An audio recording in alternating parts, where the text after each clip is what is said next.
माता की। अरे जलती रही नारियां जोर में, भेड़िए फिर भी मौन थे। हमें सिखाया गया कि अकबर महान तो महाराणा प्रताप कौन थे। अरे सल्टी रही सड़कों पे से गांधी फिर भी मौन थे। हमें सिखाया गया कि गांधी के चलते से आजादी आई तो वो फांसी पर चढ़ने वाले 25-25 साल के नौजवान कौन थे। अरे आज भी सजो कर रखी गई है रसिया संग्रहालय में। अपनी खोपड़ी का वादा करते थे।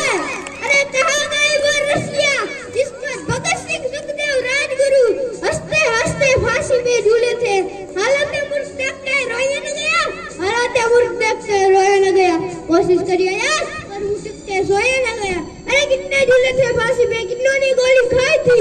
अरे क्यों झूठ बोलते हो साहब कि गांधी के चरखे से आजादी आई थी। जय हिंद। अब मेरे दोस्त भव्य भी मेरी तरह कुछ बोलना चाहता है। आजा भव्य छाजा। थैंक यू दोस्त। हल्की सी धूप आती है बरसात के बाद, छोटी सी खुशी चाहिए हर बात के बाद। गणतंत्र दिन मुबारक हो आप सबको, ढेर सारी शुभकामनाओं के साथ। जय हिंद दोस्तों।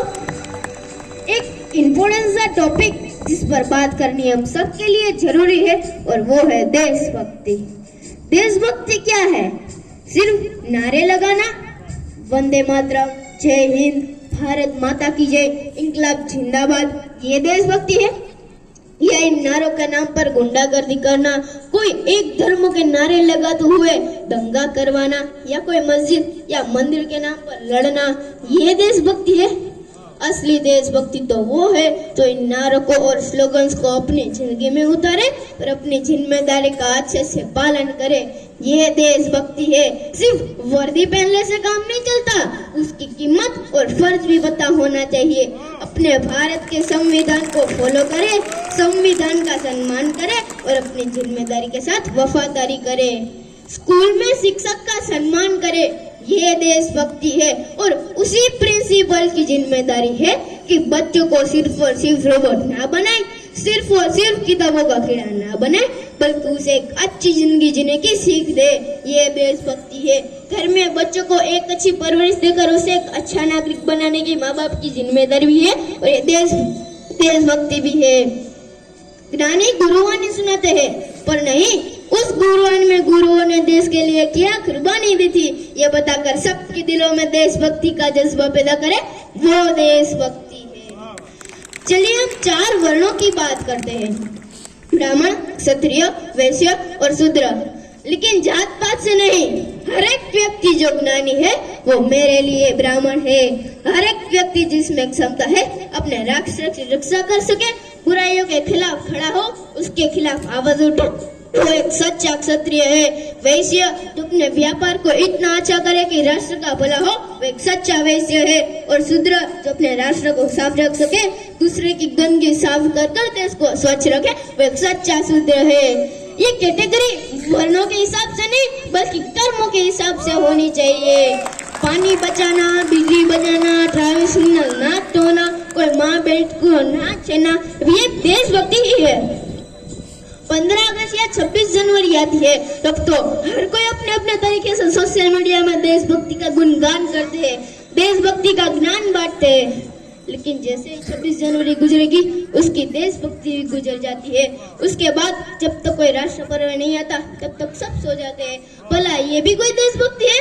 आज मैं आपको बताता हूँ कि सही अर्थों में देशभक्ति क्या है। पन्ना दे कि उस बलिदान का नाम है देशभक्ति, जिसने अपने कलेजे के टुकड़े अपने पुत्र का बलिदान देकर मेवाड़ राजवंश को बचाया था। महाराणा प्रताप के उस बलिदान का नाम है देशभक्ति, जिसने अपने स्वाभिमान और राष्ट्र के लिए जंगल में रहकर घास की रोटी खाई थी।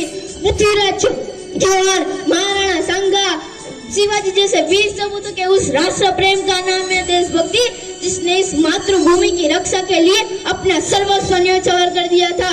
देश की आजादी के लिए अपना सब कुछ बलिदान कर देने वाले उस शहीदों के समर्पण का नाम है देशभक्ति।